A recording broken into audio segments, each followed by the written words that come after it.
Benedicite, mucha paz. Soy el Padre Julio desde el Eremitorio Emaús de la Iglesia Antigua Diversidad Cristiana.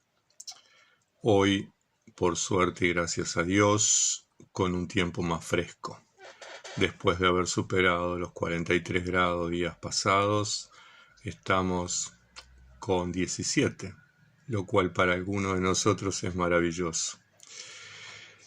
Vamos a continuar conversando sobre la meditación secreta del libro de El arte de la oración, escrito por el igumeno Charitón del monasterio de Balamo, y vamos a introducirnos en el capítulo de la oración incesante. La última vez que conversamos de este tema, estuvimos hablando sobre la oración de Jesús. Bien. El igumeno Charitón se pregunta, ¿cómo adquirir la oración incesante? Y responde, algunos pensamientos espirituales se imprimen más profundamente que otros en el corazón. Cuando se ha terminado con las oraciones, es necesario continuar rumiando estos pensamientos y alimentarse de ellos. Es el camino para llegar a la oración incesante.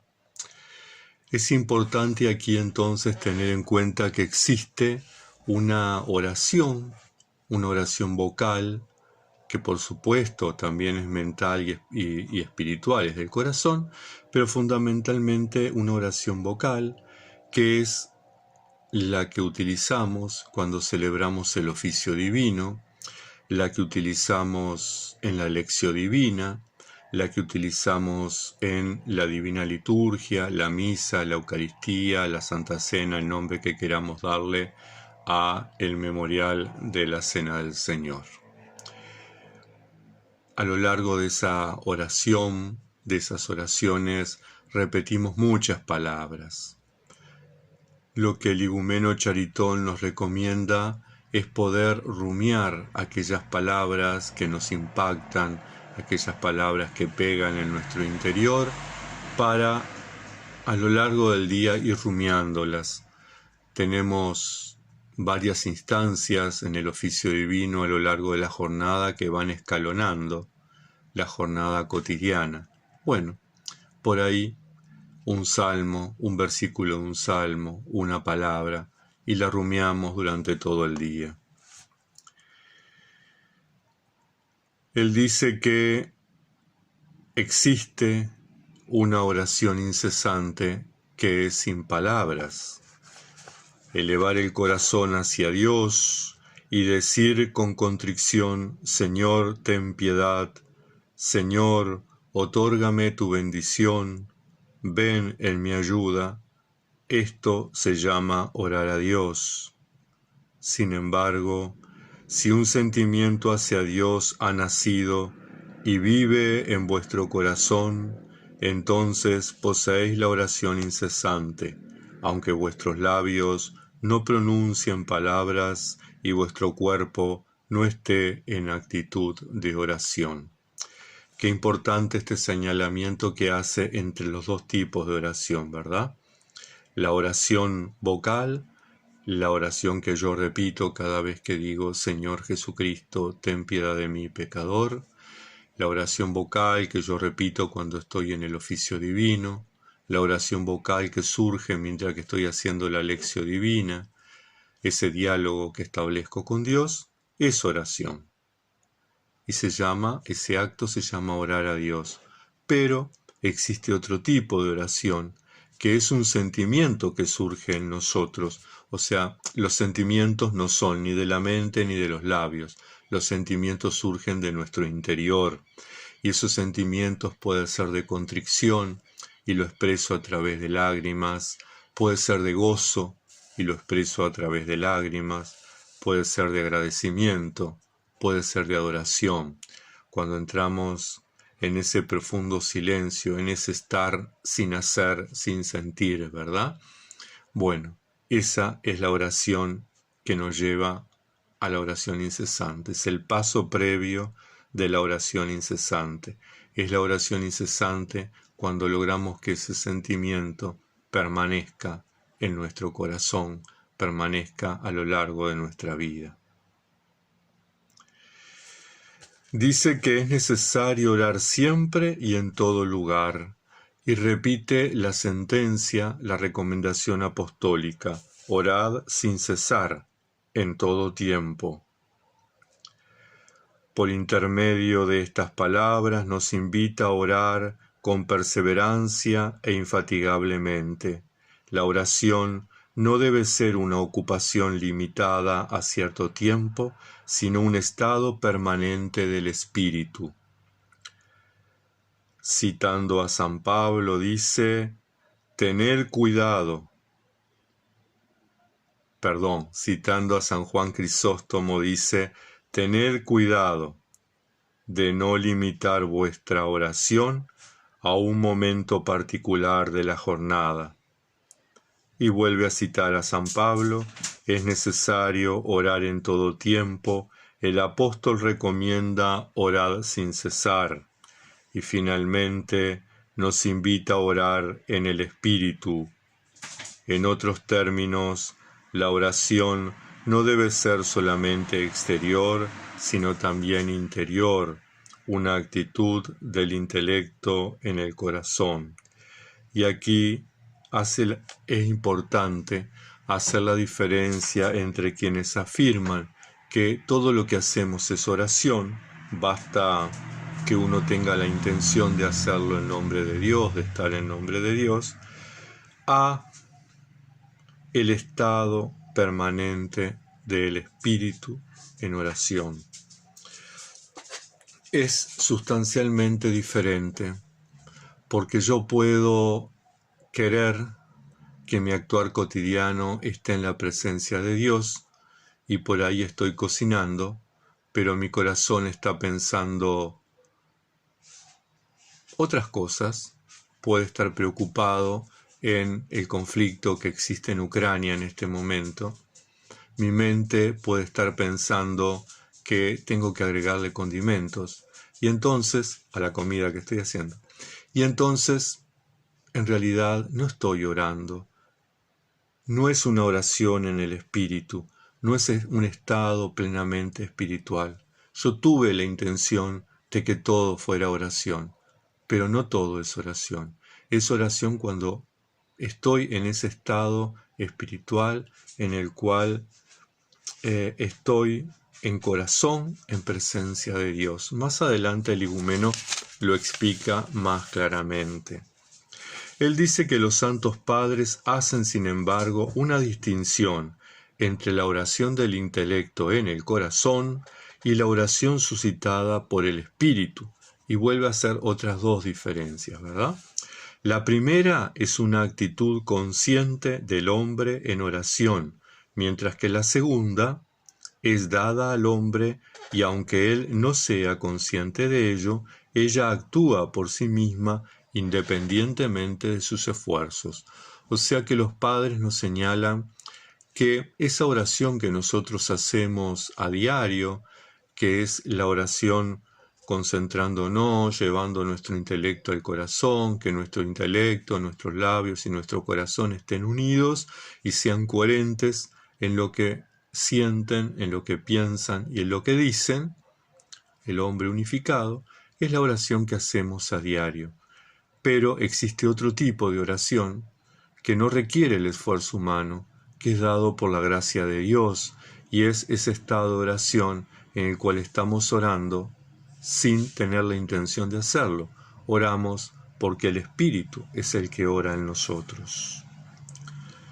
Este segundo tipo de oración, dice, suscitada por el Espíritu, no es algo de lo que se pueda recomendar la práctica, pues no está en nuestras posibilidades realizarla. Podemos desearla, buscarla y recibirla. Y debemos hacerlo con gratitud, pero no podemos alcanzarla cuando queremos. Sin embargo, En aquellos cuyo corazón está purificado, la oración es generalmente movida por el Espíritu. Tenemos por consiguiente razón para suponer que el apóstol se refiere a la oración del intelecto en el corazón cuando dice orad en espíritu. Se puede agregar orad con el intelecto en el corazón, con el deseo de su alcance. Esos son los perritos de mis vecinos, no son los míos. Los míos están aquí tranquilitos por ahora, pero bueno, una oración, continúa, semejante, conserva al alma consciente ante el rostro de Dios omnipresente, atrayendo hacia sí el rayo divino y reflejando a partir de sí ese mismo rayo, ella dispersa los enemigos. La oración, entonces, que recomienda el apóstol, según los padres, es esa oración que nuestro intelecto reposa en nuestro corazón, esa oración en la cual estamos unificados, en la cual el pensamiento, los labios y los sentimientos están unificados en la oración: Señor Jesucristo, ten piedad de mí, pecador. Se puede decir con certitud que ningún demonio, nada malo, puede aproximarse al alma que ha llegado a un estado semejante. Es sólo de esta manera que podemos orar siempre y en todas partes. Esa oración incesante es la que nos lleva a ese estado de oración donde es el Espíritu que ora en nosotros. Y dicen los padres entonces que se atrae esa luz de Dios, ¿verdad? Es la presencia de Pedro, Santiago y Juan en el monte Tabor. Es la luz del monte Tabor, es la luz de la glorificación de Dios, es la luz que gozaba y contemplaba Moisés cuando entraba a la carpa del encuentro y su rostro salía transfigurado, salía luminoso. Los padres en la Filocalía insisten mucho en que la oración incesante, la oración interior, lleva a un estado de transfiguración, de una transformación del ser humano.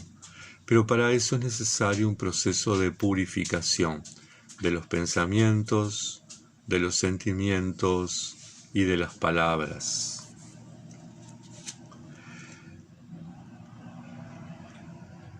Y entonces el igumeno Charitón se pregunta, ¿cuál es el secreto de la oración incesante? Y se responde, el secreto es el amor.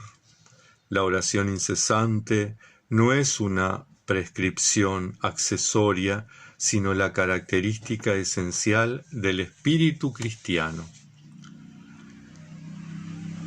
Y entonces es importante tener en cuenta que cuando San Pablo dijo orad sin cesar, no le escribió una carta a los monjes eremitas, le escribió una carta a la iglesia, a los cristianos que integraban la iglesia. Por lo tanto, la oración, la prescripción, el mandato apostólico de orar sin cesar, es un mandato para todos los cristianos. Los eremitas lo hemos adoptado con mucho celo, con mucha devoción, con mucho entusiasmo, pero tenemos que tener en cuenta que todos los cristianos estamos llamados a orar sin cesar. Y esa oración sin cesar va acompañada de un proceso ascético, un proceso que los eremitas hemos establecido como norma de vida, ¿verdad? Tiempos para la oración, tiempos para el ayuno, tiempos para las vigilias, tiempo para el trabajo, tiempo para la práctica esicasta, ese estar en presencia de Dios, en silencio, en soledad, en paz, aunque todo nuestro entorno sea un bullicio, pero nosotros podemos estar sentados, tranquilos, sentados, parados, de rodillas, ¿verdad? En la posición que decidamos estar, que sea más práctica y que nos facilite la oración. Pero podemos estar entonces en ese estado de paz. Para ello hay todo un proceso de purificación en el cual reconocemos nuestro pecado, en el cual la gracia nos inunda, en el cual la gracia nos lleva a la conversión, en el cual la conversión nos lleva a una transfiguración. Esa transfiguración va acompañada de una unificación, y esa unificación la vamos alimentando cotidianamente a través de la sacramentalidad de la Iglesia, la participación en los sacramentos, la participación en la liturgia y la participación en la oración de Jesús. Es evidente que no basta para observar el consejo del apóstol practicar ciertas oraciones prescriptas a ciertas horas. Y entonces dice, la vida entera, en todas sus manifestaciones, debe estar impregnada por la oración. Pero el secreto de esta vida es el amor del Señor, como la novia que ama a su prometido, está siempre presente con él por el recuerdo y por el pensamiento. Así, el alma unida a Dios por el amor permanece constantemente con él y le dirige ardientes súplicas desde el fondo del corazón. Aquel que está unido al Señor forma un solo espíritu con él, afirma el apóstol en la carta a los Corintios. Entonces, el amor al Señor, el amor al amado, el amor al Creador, el amor a Jesús, Cristo, es